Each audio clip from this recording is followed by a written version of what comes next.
యువగళం పాదయాత్ర రాష్ట్ర వ్యాప్తంగా పెను ప్రకంపనలు సృష్టిస్తోంది.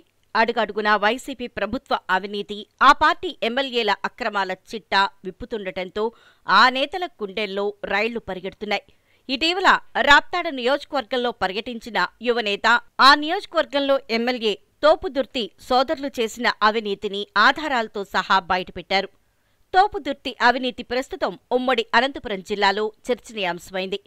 ఎన్నికల సమయంలో తమ వద్ద డబ్బుల్లేవని ఇల్లు అమ్ముకుంటున్నానని చెప్పిన తోపుదుర్తి 4 ఏళ్లలో 1000 కోట్లు అక్రమార్జన చేశారని లోకేష్ తెలిపారు.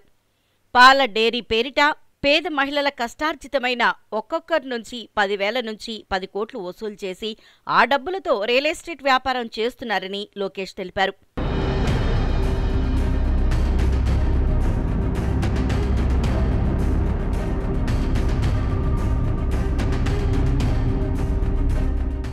చంద్రబాబు హయాంలో రాప్తాడు మహిళలకు ఉపాధి కల్పించే ఉద్దేశంతో అప్పటి మంత్రి పరిటాల సునీత జాకీ పరిశ్రమను తీసుకొచ్చారు.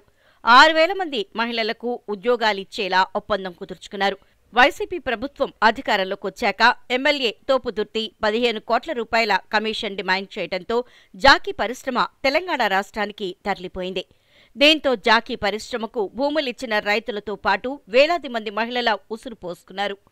రాప్తాడు నియోజకవర్గ పరిధిలో ఏ రియల్ ఎస్టేట్ వ్యాపారి లేఅవుట్ వేయాలన్నా వ్యాపారుల నుంచి ఎకరాకు 10 లక్షలు వసూలు చేశారు. కరోనా తర్వాత వ్యాపారాలు లేక కొంతమంది అప్పులు పాలయ్యారు. మరికొంతమంది కప్పం కట్టలేక ఇతర ప్రాంతాలకు తరలిపోయారు. రాప్తాడు ప్రాంతంలో మట్టి, కంకర, ఇసుక ఏది కావాలన్నా తోపుదుర్తి సోదరులకు కప్పం కట్టాల్సిందే. చివరికి వాటి రవాణాకు కూడా తోపుదుర్తి కంపెనీకి చెందిన టిప్పర్లనే కిరాయికి తీసుకోవాలి. ప్రజల నుంచి దోచుకున్న డబ్బుతో అనంతపురం శ్రీకంఠ సర్కిల్లో 70 కోట్ల విలువ చేసే భవనాన్ని తోపుదుర్తి తాజాగా కొనుగోలు చేశారు. గోవిందంపల్లి రింగ్ రోడ్ దగ్గర పేద బ్రాహ్మణులను బెదిరించి తోపుదుర్తి సోదరుడు రాజారెడ్డి 50 కోట్ల విలువ చేసే ఆస్తిని కబ్జా చేశారు.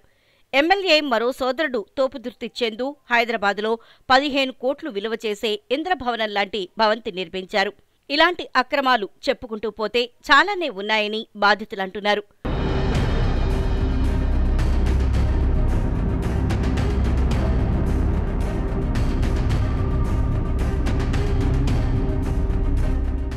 ఒకప్పుడు కారు డీజిల్కు కూడా డబ్బులు లేవన్న ఎమ్మెల్యే తోపుదుర్తి నేడు 1000 కోట్లు సంపాదించారు.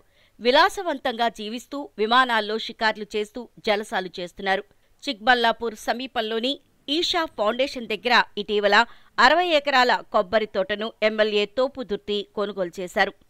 ముంబైలో 80 కోట్లతో అంధేరి ప్రాంతంలో విలాసవంతమైన కమర్షియల్ బిల్డింగ్ కొన్నారు. ఒక్క మాటలో చెప్పాలంటే 4 ఏళ్లలో తోపుదుర్తి సోదరులు బందిపోట్ల మాదిరిగా ప్రజల సొమ్మును దోచుకున్నారు. తోపుదుర్తి సోదరుల అవినీతిని ప్రశ్నించిన సొంత పార్టీ నేతలను కూడా ఎమ్మెల్యే వేధింపులకు గురిచేస్తున్నారని బాధితులంటున్నారు.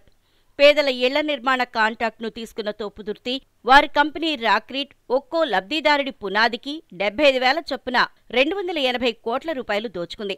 బెంగళూరు యలహంకలో 33 కోట్ల రూపాయలతో విలాసవంతమైన భవనాన్ని ఎమ్మెల్యే తోపుదుర్తి నిర్మించుకున్నారు. ఇంతేకాకుండా విశాఖ నగరం సీతమ్మధార్లో కమర్షియల్ భవనాన్ని కూడా తోపుదుర్తి కొనుగోలు చేశారు.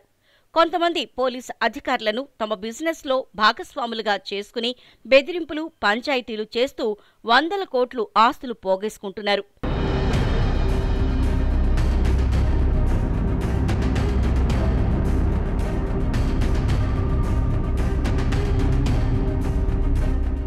ఇటీవల రాప్తాడు నియోజకవర్గంలో పాదయాత్ర చేసిన లోకేష్ ఆధారాలతో సహా ఎమ్మెల్యే తోపుదుర్తి అవినీతి అక్రమాలను బయటపెట్టారు. అనంతపురం జిల్లాలో అభివృద్ధి కోసం టీడీపీ చేసిన పనులే కనపడుతున్నాయి తప్ప వైసీపీ పాలనలో ఒక్క అభివృద్ధి పని కూడా జరగలేదని లోకేష్ చెప్పారు. ఇసుక దోపిడీ, ప్రజాధనం దోపిడీ మాత్రం యథేచ్ఛగా చేస్తూ ఎమ్మెల్యే తోపుదుర్తి ఇష్టారాజ్యంగా వ్యవహరించారని లోకేష్ అన్నారు. టీడీపీ అధికారంలోకి రాగానే వైసీపీ ఎమ్మెల్యే తోపుదుర్తి అక్రమాలపై విచారణ చేపడతామని లోకేష్ తెలిపారు.